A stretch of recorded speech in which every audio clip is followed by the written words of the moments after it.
And we are officially live, broadcasting only on onedealaway.com/live. This is Money Matters. My name is Nev, and today is Tuesday. How did we already get to November 17th? Is what I want to know. How did that happen? Day by day, hour by hour. Today, we have very important news to discuss and talk about. Has to do with some IPOs, it has to do with some battle in Europe, it has to do with Bitcoin, it has to do with drama in crypto. There's a lot of stuff that we're going to be discussing and covering. So, what exactly are we going to talk about today? Well, in today's episode, we're really going to take a look a little bit about what's happening in Europe. Across the pond, we shall go and travel briefly to understand what's going on with the European not markets necessarily, but as you know, they have issued a new or have attempted to issue a brand new fund, fiscal stimulus for the European nations. And there are countries that are blocking it, that are not happy with the whole thing. So we're going to be talking about that piece. We're going to be talking about Warren Buffett actually selling some shares and buying some shares. And if you're curious to know what he's doing, well, you are in good company today because we're going to take a look at exactly that. Then we're going to be talking about an IPO. Airbnb IPO is rolling out. It's been announced. And of course, we're going to talk about sort of how the early bird gets the worm, so to speak. So how you can actually, basically make billions when it IPOs, not like make billions after it IPOs or whatever. All the both are possible. We're going to be talking about some sort of, they're talking about like super swift recovery and that kind of stuff. And I'm saying, how is this even possible? So there's a particular company that is raising its prices like crazy. So inflation, deflation, I think we see all of it. And of course, we're going to talk about Bitcoin because Bitcoin has done something amazing, reaching $17,000. That's right. So here we go. Is 2020 and $20,000 possible? I think yes. I think yes. We still have ways to go, but I think it's absolutely a possibility. So we're going to be discussing that and some drama when it comes to cred, as well as some theft that happened with a stable coin. So if you're interested in money, news, developments, IPOs, that kind of stuff, well, today's show is definitely for you. And I want to welcome everybody watching this live on onedealaway.com/live. If you're there, please sign in, say hello. We're going to do Q&A at the end of the show. If you are new to the channel and you just landed there and you're like, how do I even go and say hello? You have to sign up for an account. The good news is account is free and you get a free course out of the whole thing. How crazy is that? Maybe that's my version of a stimulus plan, and it's a Crypto 101. And the reason we're doing Crypto 101 is because, well, many of you might be very new to crypto, not quite sure how do I buy, how do I hold, how do I sell, how do I trade. We cover all of that stuff in the course for you, and it's absolutely free so that you can benefit from some of these crazy moves that we've seen and are going to continue seeing. And if you're watching this elsewhere, say YouTube, for example, or maybe a Facebook group channel or whatever, well, welcome as well. Make sure you hit the subscribe button, some sort of notification if there's such a thing that exists or is possible. And do me a huge favor, smash the like button if you are enjoying the news and the show. And I do want to have a very, very special welcome for all of the listeners of the Money Geeks. Welcome, welcome, welcome, and let's do this.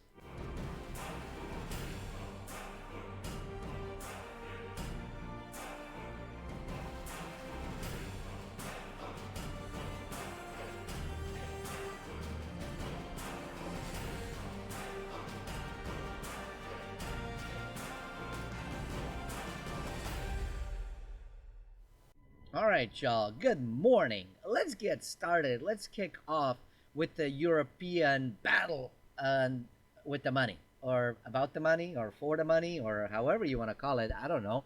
I'm pretty flexible what you want to call it. But here we go. We have some news that the EU is in turmoil after Poland and Hungary blocked the coronavirus relief plan.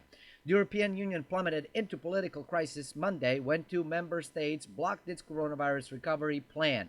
It was a historic 750 billion euro or $888 billion relief package, part of the EU's overall $2.1 trillion budget, and would disperse funds to the organization's 27 member states.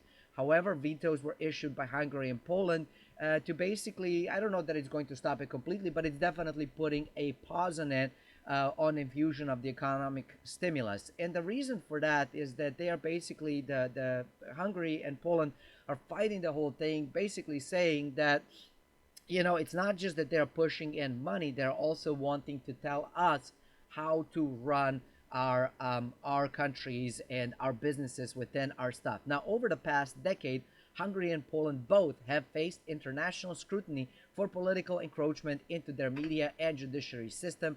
Both countries remain under investigation by the EU for violating its established democratic norms. And the article goes much more into sort of, the drama that is happening, but it really boils down to the fact that, U.S. is not the only one that is struggling of, you pass the bill, you don't pass the bill, some people agree, some people don't agree, and sometimes within the bill and the money, there's other things that are inserted. So while different individuals that are voting for or against the whole thing might not necessarily have anything against the money component part of it, becomes troubling, and we're seeing this again in Europe, we're seeing this in United States as well. The troubling part becomes the component of, there's other things that are inserted that we don't agree with, and so if you would remove that, then we'll sign off. But of course, sometimes, when you put in the money or you lend or give or whatever, it doesn't always comes with no strings attached. So you sometimes want to get something else out of the whole deal. And welcome to the politics and the power of money and the power of power. Speaking of the power of money and the power of power, of course, one of the investors that likely you know about and have heard about is Warren Buffett. And of course, you know that he owns Berkshire Hathaway. And what did he do? Well, Berkshire Hathaway has confirmed that it trimmed holdings in Apple stock for the third quarter, and the conglomerate also initiated position in drug giants AbbVie, Pfizer, and Merck, and of course, it slashed its stake in JP Morgan Chase. So the article continues to basically say that they had sold about 38 million shares of Apple. I guess they're kind of thinking Apple is done doing what it's doing, time to go into something else that is going to perform stronger. So they purchased 3.7 million Pfizer and 22.4 million Merck and 21.3 million AbbVie shares at the end of September. Or as of the end of September, so not as of the end of September. Now, it hadn't owned any of these companies as the end of June. So it looks like maybe they were on the inside. What do you think? Because Pfizer and Merck didn't really announce that, hey, I mean, I know everybody was working on the vaccine, but they didn't announce, hey, we have it with a high probability. So it was a very interesting piece. Maybe it was a lucky guess. Maybe it was an insider thing. I don't know. If you have information, I would love for you to tell me. But of course, you do know that both Merck and Pfizer have jumped, their shares have jumped quite a bit. If you had purchased, well before the announcement. After the announcement, it's a little bit too late, and maybe that's a theme of the day today. Don't be too late.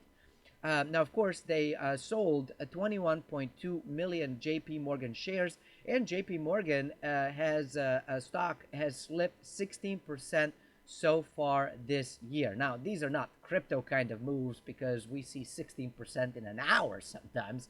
Heck, we see 90% in an hour sometimes. But you'll see it actually in today's show or hear about it if you are listening on any of the podcasting services like Spotify or Apple or Google or Anchor or whatever. There's like 8 different ways and places where you can listen the show. And so, you might not be able to see everything, but I think I do a fairly decent job of just maybe explaining it. But one of the things that we talked about is sort of being early. So it's an interesting thing to kind of watch and pay attention to what Buffett is doing. And I know there's a lot of Buffett aficionados that are following what he's doing. So you know that he sold quite a bit of banks earlier this year, gotten into basically gold miners. Now he sold even more bank and sold out of tech and gotten into the medicine component or the virus protection plan. VPP. We used to have PPE, now we have VPP. It's a very interesting thing. So I think a lot of folks will kind of take a look into that whole, following what he does. But, when you do it after he does it, that's a bit problematic because you are chasing the rally, you're chasing the wave as opposed to being there before the wave comes in. So when it comes in, that's when you jump on a board and surf the puppy all the way home, right? If you're a surfer, you know exactly what I'm talking about. If you ever seen somebody surf, you maybe don't know exactly how to do it. Lord knows I struggle with it. I have done the sinus rinse one too many times surfing, but it's still fun to do it. And so but the goal basically is you don't want to be too late. You want to be early to the game. So this particular article right over here is talking about, well, Airbnb has announced that they are going to go into the IPO, even though they lost a lot of things. They suffered a lot this year. I mean, Airbnb is basically the largest quote unquote hotel without owning quote unquote a hotel, right? You and I get to be sort of partners with Airbnb. We lease our kitchens, our bedrooms, our bathrooms, our living rooms, our backyards, our houses, and so many people have benefited a great deal from Airbnb. I have personally, both on the guest side, right, as well as the host side. So I have done both, and I really have enjoyed doing both, and I still enjoy doing both. Uh, Obviously haven't done much of anything in the 2020, I'll be very honest, but then again, most of us haven't. So um, that's kind of where we are. But now, regardless of what's going on, they decided, you know what, we're going to move forward with an IPO. And Jeff Bezos was an early investor in Airbnb, so that means that now that Airbnb is going to go into the IPO, basically get the funds from the public and everybody else, he is going to likely net millions. And he's not the only one out there that this is happening with. And I thought I had highlighted stuff, but maybe I haven't. So he actually put in his personal funds in it, but he's not the only one. Airbnb actually was doing multiple rounds, which is typical that happens with the business. And there's some other folks that you might have heard of that have invested, that were early investors that are going to benefit a great deal from Airbnb IPO. Ashton Kutcher is an example of beneficiaries. Sequoia Capital, you likely heard of them. Anderson Horowitz, you likely heard of them. Greylock Partners, and there are many, many other individuals and companies that do this stuff. And I will also be very transparent that I do that and have done that with some companies, not with everybody. I missed the boat with Facebook and Twitter and Airbnb, but I didn't miss it on some of the other ones. So we'll see. Maybe I missed it, maybe I didn't. The part of the being early sort of investing, the pre-IPO, is that there's some problems with it, right? It can be illiquid. Okay, let's be honest. It's not, it can be, it is. It's very illiquid. You buy some shares, you hold on to it, but typically you're buying like pennies on the pennies. So it's like a fraction of a penny that you're buying because the company is so new. So it typically kind of starts with, a few folks that maybe know the founders or the founder of the company. They kind of put in a little bit because they believe in it. Then it maybe goes into the angel investors, and then they kind of put in. Then it goes through some of the accredited investors seed rounds, right? And so Series A, Series B, Series C, right? And it kind of keeps getting more and more money because, building a business is very expensive. It's a very, very hungry beast. And especially if you're building something that is tech based or medicine based or food based and stuff, there's a lot of stuff that kind of has to happen on the back end of the whole thing. But the cool part is, while all of that is happening, is that you put in money, and typically folks say, you know what, put in money that, even if you lost, it doesn't matter. Now, Is every sort of pre-IPO company going to make it and going to go into the IPO? No, that's not. Most of the businesses fail within the first few years. Everybody knows that. So it is a high risk, but it's ridiculously high reward, where you can put in, say, $1,000, for example, and walk away with 50 million. That's a huge return on your investment. Does it always happen that way? Does the math always work out that way? No, it does not always work out that way. But it is one of the things that it's very important for you to understand, that most people get excited when it IPOs because they want to kind of go in and buy it then. But what I say is that if you're able to get into the business and be a private investor in a business before it goes public. Now, companies typically go with the whole like IPO, going public and listing on Nasdaq or something like that, right? Or NYSE. So that's one of the ways. The other of the ways is when we're dealing with the digital currency, crypto kind of companies. What they'll do is a little bit different, similar but different, is where you can potentially get into these sort of like early investor seed rounds, and maybe they issue you some of their crypto that is not necessarily being out there quite yet. And so they use the money to actually build the platforms and to build some of the functionality, to test the stuff, to audit things and that kind of stuff. Then they might go out there and do some pre-sale, right? So you have these like private sales, right? Which is sort of that like angel investor kind of pre-sale, like people doing that stuff. That's when you get typically the best deals. Then you get these like pre-sales, which you get not as great of a deal as this private, but pretty darn good deal. Then you go into the crowd sale, right? Which again, not as good as the pre-sale, but better than the market. And then they roll out to the market. And once it rolls out to the market, the price can still do well, and many of them have done incredibly well, and individuals holding it have done incredibly well.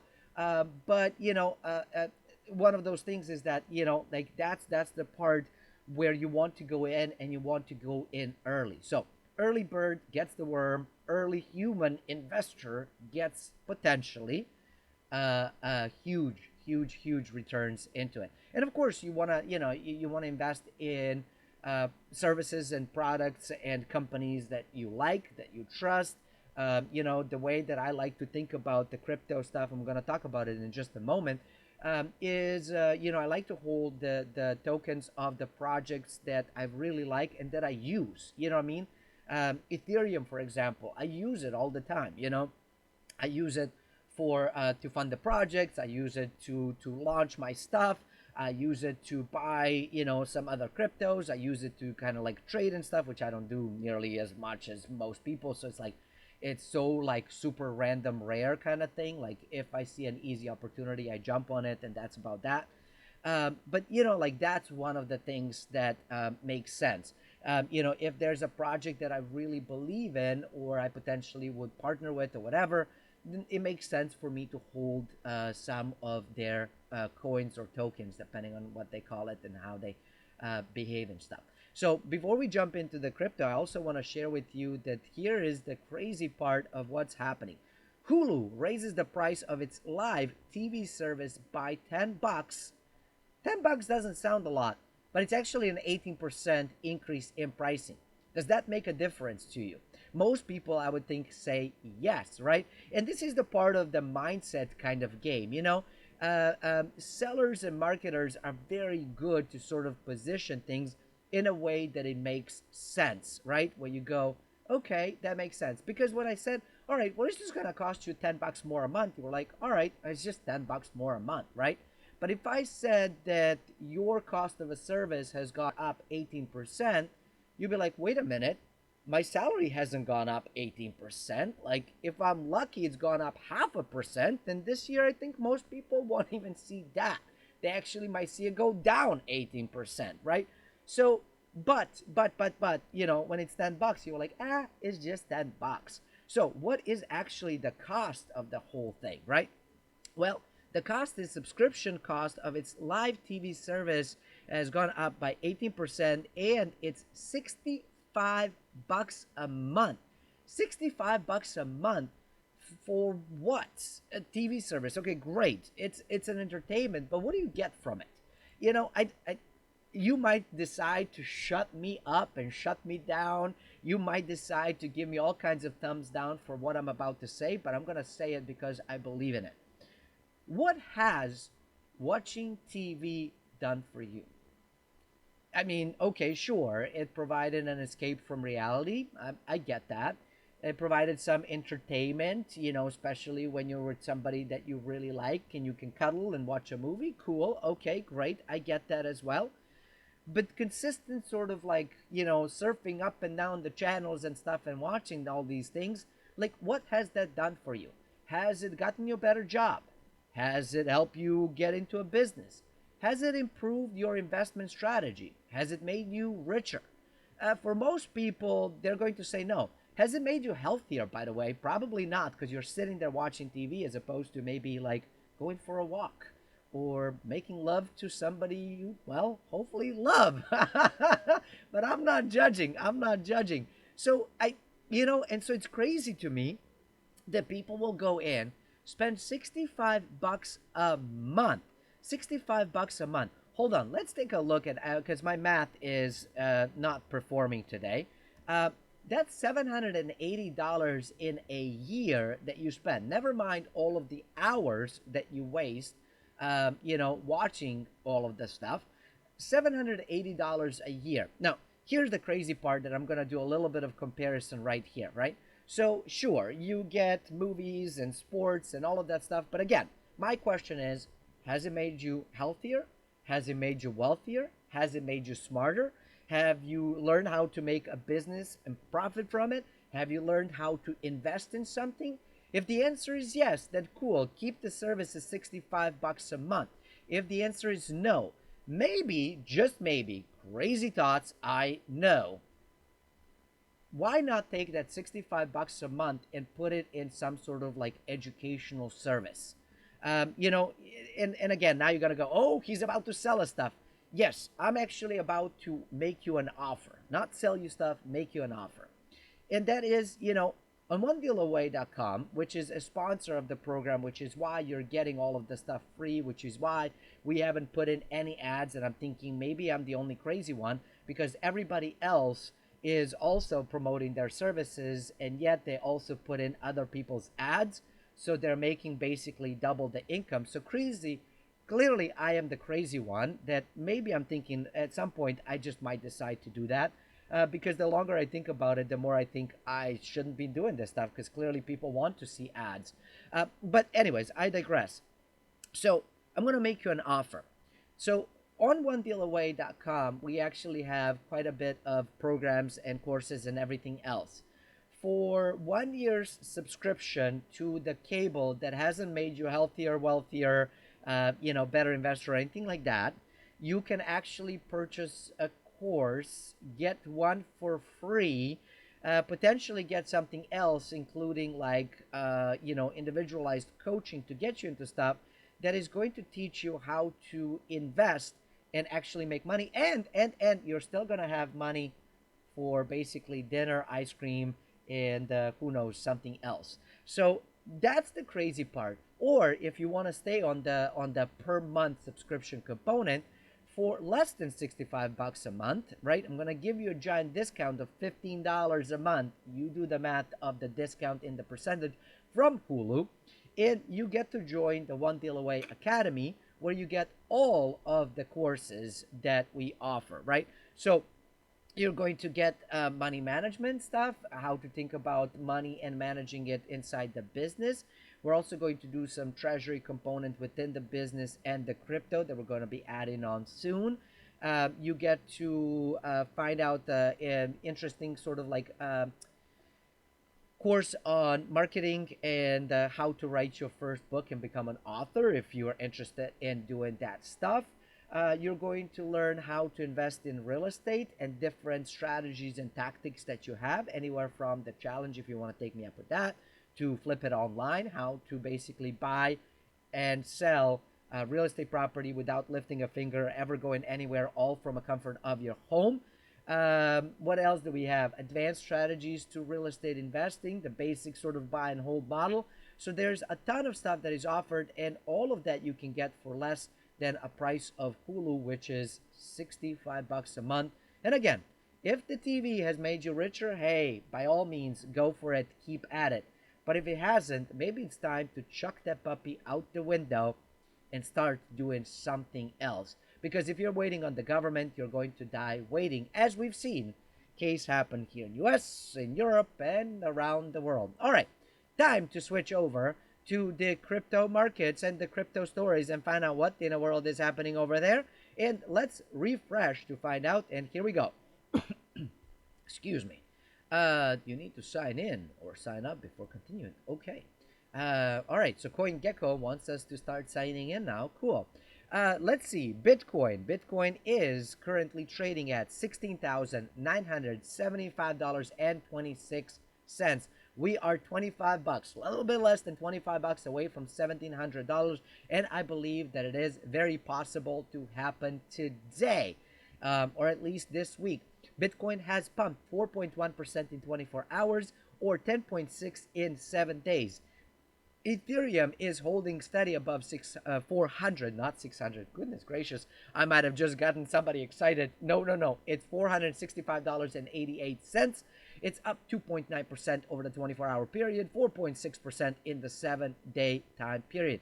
XRP is up 9.6 in a day.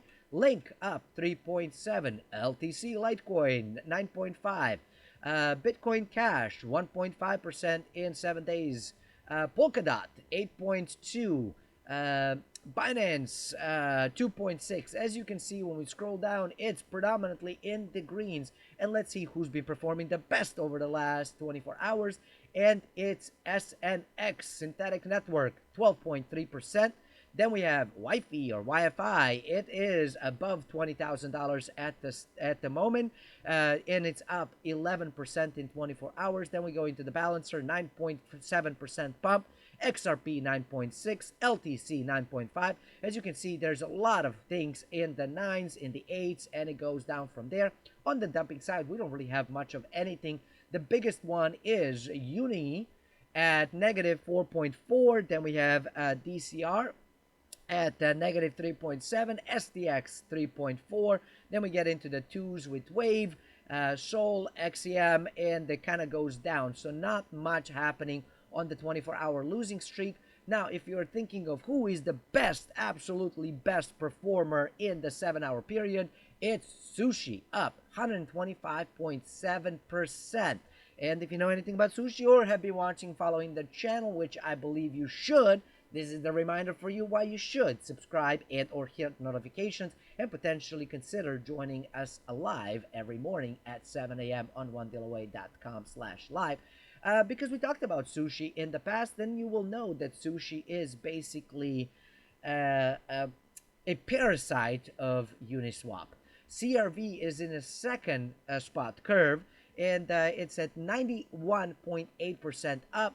Rune is up 61.8, HBTC 51.4. We have some incredible pumps on the dumping side. Ampleforth has dumped the largest in 7-day period, negative 17.6%. Mana is 15.5% down.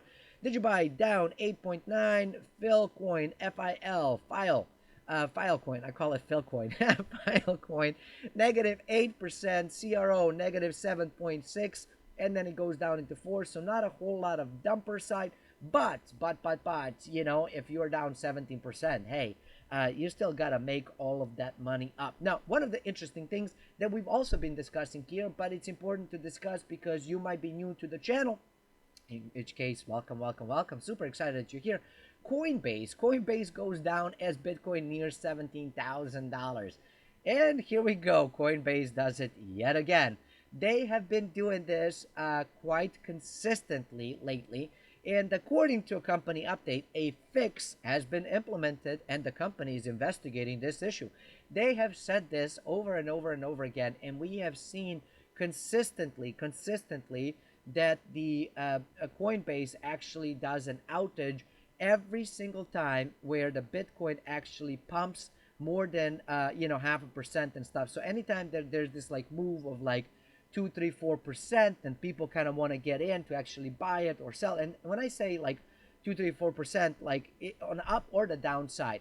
So it might not be the worst idea that even if you are on Coinbase and buying, which I know a lot of people are because they make it really simple actually to do that, consider getting yet another a method of being able to purchase or sell your Bitcoin, because if the price is moving in the right direction, you're like, I really like it. It might make sense for you to then just go and buy it, right, or sell it. Worse yet, like imagine Bitcoin dumps 35%, which is possible even in a bull market, and you're like, oh my gosh, I need to get out. You can't with Bitcoin, with the Coinbase. Sorry, not with Bitcoin, with Coinbase, because they have had many outages. Now they did say that they have fixed it, but they said that every single time in the past. So I think this is going to likely continue happening. Is it possible that they're trying to, front run you? I don't know. It's possible. It's highly controversial, but it's possible. Is it possible that there's some sort of bug within their code? Sure. Is it possible that maybe they just need to update their server to announce for more people and they're trying to be cheap? Yeah, it's possible. Is it possible there's a bug somewhere in there? Yeah, it's possible. So they're looking to fix it, but we'll see how it goes. On the other sort of news of the Bitcoin, or sorry, crypto side, I do want to jump into the origin dollar. What is happening with the origin dollar? Well, it was hacked for an estimated $7 million. Now, Origin Protocol has on Monday night confirmed the attack of the Origin Dollar OUSD vault. The exact exploitation hasn't been quite announced, but they believe that it's some form of a flash loan attack. And the Origin team estimates $7 million being taken, and a combination of ETH and DAI stablecoin have been sort of swooped away to somewhere. Now, OSD is a stable coin that basically follows the DAI, so it doesn't follow the fiat, it actually follows other stable coin, including DAI. And as a result of the hack, stablecoin, which is supposed to be $1, right? It kind of stays steady, dropped to 54 cents. And if you actually take a look at this stuff, let me see if I can make this bigger for those of you that are watching. Maybe we can. No. Where did it go? Oh, there we go. Here it is. You can see that it went from $1, it dropped down to 20 cents to then climb to like 65 cents maybe, and then down to like 54. So very interesting thing, and one of the things to kind of be aware. Now they did introduce the stablecoin in September of this year, so the protocol is still pretty young. But one thing to also be very careful is that all of these yield farming and stuff with the flash loans and everything else, we have seen just about every day we see some sort of flash loan attack. So, if your project is in the DeFi sector, in the sort of yield farming sector and that kind of stuff, be very careful as a project creator, but then also as an investor in it, to understand that, these things are happening, are possible, and it doesn't sound like they're going to go away. I mean, at some point, there might be a solution for it. I think on one hand, flash loans are kind of cool. On the other hand, they are bad. And if you don't know what the flash loan is because you are so new to this whole thing and to DeFi, flash loan basically is you borrow money. Ave is actually the one who has created this thing. You borrow money without any collateral, right? And as long as you pay it back within the same transaction, you can borrow as much as you want or as little as you want, but most people go with as much. And so you can, borrow 1 million ether if you wanted to. I don't know. So then you can go in and potentially go and swap it for something else, and then swap it for something else. And then as long as within the same transaction you return the 1 million ether that you borrowed plus whatever little bit of a commission and stuff, you get to pocket the difference. And so, what I think the design, when I don't know, I could be wrong, but I would think that when they designed the whole thing, they just thought, well, this would be cool for arbitrage because crypto is trading on multiple exchanges. So, for example, Ethereum could be trading at $467.20 on one exchange and could be trading $468.10 on another one. Well, there's a 90 cent price difference between the two. So if I can borrow some money, go buy it on this particular exchange, then go sell it on this particular exchange, and you're saying like 90 cents. Yeah, but if I am dealing with like million ETH, now I'm pocketing ridiculous amount of money, right? So that's kind of how the arbitrage thing works, and that's how it was created. But now folks are using it so when they use for some low liquidity coins and stuff, the price actually ends up pumping. Then they're able to actually withdraw the stuff and dump it. So there's a lot of challenges that are still developing with this new uh, spectrum of money. But it could be very, very cool and lucrative. And the final article that I think is incredibly important for us to talk about, speaking of the bad loans and DeFi and that kind of stuff, is the story of Cred. Now, I've covered last week, I want to say it was a Monday of last week when we talked about the Cred and them going bankrupt. And so now we actually have a bit deeper story of what has happened. And a lot of it has to do with the bad loans, bad bets, and bad blood. And how did they really go bankrupt? Well, Credit's bankruptcy has left hundreds of depositors who loaned the company more than 100 million worth of crypto wondering if and when they'll get their money back. My money is they probably won't. Just write it off. But again, easier said than done. And I hope I'm wrong. I hope you actually get at least portion of your investment, if not all of it.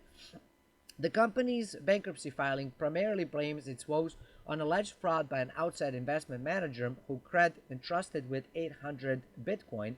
However, some of the former employees are saying that the company also suffered mightily from the souring nearly $40 million line of credit that Cred extended to Chinese lender, and additionally there were some other problems.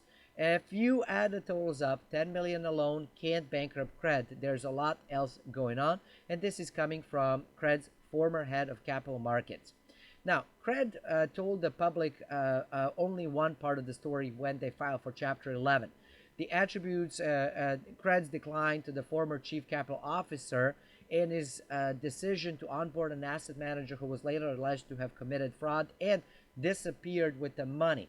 The firm also singles out that there was misappropriation of customers' digital assets, which the filing claims limited the company's ability to hedge against fluctuating crypto prices. So, the fuller picture is painted by the former employees and underscores the risk of lack of transparency within the company. Cred's investment with the alleged fraudulent asset manager was worth little over $10 million. Cred had 67.8 million in assets, supporting 136 million in liabilities. In August and September, the company did raise 2.6 million in equity, only to file for Chapter 11 bankruptcy in early November. So that's what, a month and a half later, something like that. So the asset manager fund unnamed in the filing of the bankruptcy, which was employees identify as QuantaCoin. QuantaCoin was set up to generate yield on investors' Bitcoin primarily to the use of derivatives, and it was one of 4 funds that Cred's investment committee chose to invest in. The initial investment in QuantaCoin was 500 Bitcoin in March, then increased to 800 in April. However, soon it was all gone. QuantaCoin's manager disappeared in August, stopped returning emails, and of course, money is gone. FBI is involved, looking into the matter. But even if QuantaCoin took Cred for a ride, which looks like they might have, this is not the only thing that sucked the company. So they had a shaky start. In May 2018, they raised 26.4 million worth of Ether in an initial coin offering. However, they didn't cash out right away until late 2018 when ETH had fallen, which means that they had lost quite a bit of wealth there. Initially, they were offering crypto-backed fiat loans, right? So you can go and borrow and be able to spend money without selling your crypto and stuff. Pretty cool service. But after the markets crashed that fall, Cred pivoted in December 2018 by rolling out an earning product called Cred Earn, which was similar, at least superficially, to a credit deposit, however, much higher risk. They didn't talk about that. So, of the 136 million liabilities, 114 is owed to holders of Cred Earn notes. So, vast majority of their liabilities comes from this sort of like, oh, it's like a savings account, but not really. Now, Cred built a system by which Cred would convert the crypto loan by depositors to yuan, and then finally into Shanghai-based consumer lending platform called MoCredit. MoCredit used the funds to offer microloans to Chinese borrowers with interest rates of over 40%. Now, here is the crazy part where I kind of go, I'm like, oh man, this is super shady. Cred extended what was essentially a warehouse line of credit to MoCredit, which lent the funds to consumers. MoCredit would collect 20% spread, and Cred would give its customer 10% if they locked up their funds for 6 months and keep the remaining 10% as profit. MoCredit has 39 million in loans to Chinese borrowers outstanding, and loans were 2-week term microloans of less than $200 each. And of course, Cred's warehouse line of credit was 30 to 60 day call provision, meaning in 1 to 2 months they can just call all of their money and supposedly get their money back. Except market crashed in March of 2020. Cred tried to call back 10 million from MoCred, but they didn't have the funds. The loan forgiveness program with the Chinese government made it difficult for MoCred to recall the loans from the government, from the borrowers, sorry, and so they couldn't necessarily pull that money in. They made some sort of deal that they're going to start repaying them, so they repaid 4 million out of the outstanding 40 million or so, creating a problem for Cred. Cred's holding 3 obscure cryptocurrencies, STAP, LBA, and UPT, valued at 14.5 million, and the filing are also considered worthless because there's really no market for these, and so these are illiquid. This is one of those things where you go in and you get into the pre-quote-unquote IPO kind of stuff, right? But then you gotta hold it, and it's not really valuable much of anything because there's not much of a market in it, and the valuation, who the hey knows, right? Because it's privately held company. So the company has about 45 million if MoCredit can repay, and 6 million if it cannot. Then they kind of entered the liquidity squeeze, which lender entered into a series of derivatives trades with JST Capital. After the March 2020 Bitcoin crash, JST liquidated Cred's position, costing the lender over 14 million. So they lost some money over there as well. This is my favorite quote because it applies to Cred over here, but I think it says a lot about banking system. Quote, there's a fine line between being a Ponzi scheme and being a bank. And Cred really started to run like a giant JP Morgan of the crypto world, without, all of the backings and government supports. And, like there's only so much cheating you can do when you're that smaller. Sorry, did I say that out loud? Again, I'm not saying they are doing it. I'm just looking at the news and the reports and stuff of what they're putting out there. And we've seen a report from FinCEN or whatever, that there was a lot of shady stuff that some of these giant banks, I believe JP Morgan was one of those, that have been doing stuff, and they've done some funny stuff with silver and that kind of stuff. In May 2020, Alexander left Cred to start Cred Capital, a separate company. It would conduct Wall Street style activities, securitization, wealth management, and so on. However, there was a bad blood between the couple of folks that started to go into the courts. Next thing you know, they are going back in and out. The aftermath basically is just saying that look, they don't have the money, nothing is happening. And here is the crazy thing: at the 2020 Coin Agenda Caribbean Conference, one of the co-founders of the Cred told attendees that Cred had ability to repossess corporate borrowers' receivables. Quote, we can actually seize assets on their balance sheet. And he was like very proud of that fact. However, the problem is that they never disclosed any of that stuff to the investors. Instead of savings products he thought he was buying, we were investing in a crypto fund of funds. it was investing. If I was investing in crypto quant fund, I would have expected a higher return than 6%. They were very recklessly misrepresenting what they were doing without the same yield and without disclosing the risk.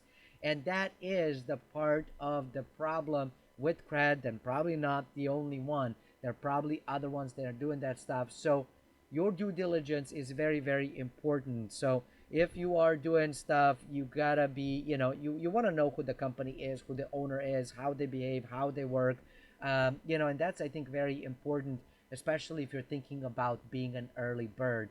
Is, if you're gonna put money into something like this, expect that more likely than not, you're not gonna get any of it, and hopefully you will get into the business with somebody who is somebody that you feel like you can know and trust. Also expect that if you get into the early bird, your funds are going to be highly illiquid, which means that you can't expect that you're going to be able to sell it, at least not for a little while. Now, in the traditional markets, this could be years, typically like 10ish years or so. So it's a long, long, long term. In the crypto world, it could be much shorter. So it could be, a few months to maybe a couple of years. So again, just something for you to understand and acknowledge. Now, I hope that this was something that you have enjoyed. I do want to thank you for watching and for listening. And do make sure you hit some sort of thumbs up if you have enjoyed the show. And one thing before we go, I do want to mention, before we go into the Q&A for those of you who are live, uh, we did talk about the Airbnb IPO and stuff. And on Thursdays, that we look into real estate, and we're going to be talking more about the real estate stuff. So one of the things that we're going to be talking about is the story of how or if the Airbnb IPO could or could not potentially generate billions of dollars for house prices and housing in big markets like New York and San Francisco. We're going to be looking at some crazy stuff about Chicago and New York. And of course, we're going to be doing some basic Q&A stuff that folks have been asking, and I want to answer. So Thursday's show is going to be amazing. We already know what we're doing, so I wanted to tell you that before you decide whether you want to do it or not. Tomorrow, of course, we're going to have a show. I have no clue what we're going to talk about. It's all going to depend how crazy the markets are going to be. So we'll see what everything turns out, to see what we're going to be talking about. But I hope you will join me tomorrow. And hey, if you can make it live, I would absolutely love to have you there. And do consider joining onedealaway.com, getting into the academy, or just getting one of the courses. I think you're going to find that these are the most affordable real estate investment education courses on the planet. And I have quite a few of the students that just keep coming back and saying, the amount of what I get from you and the amount of what I pay to get what I get from you is ridiculous. I actually feel kind of guilty. So yes, joining us and getting education will make you feel guilty, but it's also going to make you potentially incredibly wealthy. All right, y'all. Thanks for watching. Thanks for listening. Until next time, only if you subscribe and hit the like button and the notification, I will see you. And until then, stay forever money blessed. And do remember, you are only one deal away.